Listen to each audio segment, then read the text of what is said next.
Hey everyone, welcome to this Power by Scenario video, where today I'm going to show you exactly how you can include the asterisk time component in your date hierarchy. By the end of this quick guide, you'll not only understand how to load your data with both date and time, but you'll also see how to leverage that level of detail in your analysis, letting you drill down from year, all the way to hour and even minute, right inside your visuals.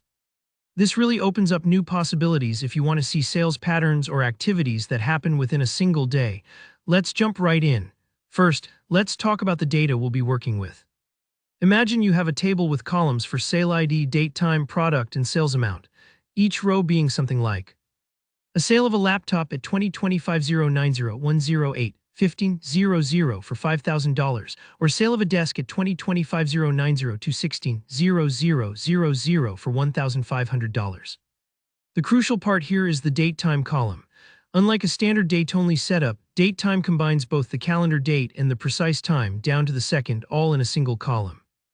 This is what gives us the ability to analyze not just what day something happened, but what time of day, which can be super important for sales, support tickets, website activity, and more.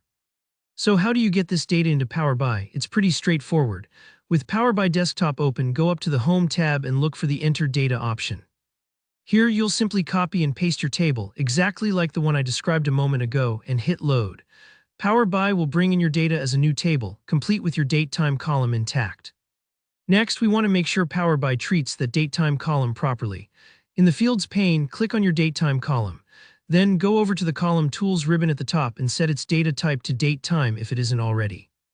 This might seem like a tiny step, but it's absolutely critical. Power BI needs to recognize both the date and the time in that field, otherwise it'll only create a basic hierarchy, usually stopping at the day level, and you'll miss out on all that valuable time-based drilling.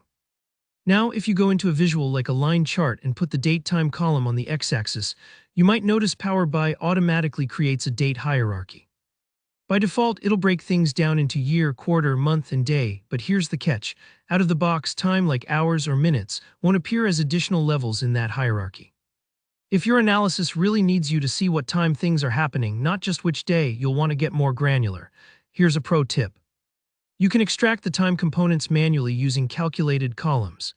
In your data view, create new columns for hour, minute, and second using DAX formulas like hour equals hour, date, time. Do the same for minute and second. What this does is slice your data time info into precise time buckets you can use in your visuals.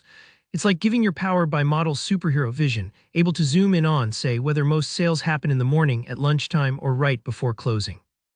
Let's see this in action with a simple visual. Insert a line chart, set your x-axis to the date-time hierarchy and your y-axis to sales amount. Now you can drill down not just from year to month to day, but all the way to hour and minute, depending on what you set up. It's an incredibly powerful way to answer questions like, are certain products selling better before noon? Or do our sales spike right after work hours?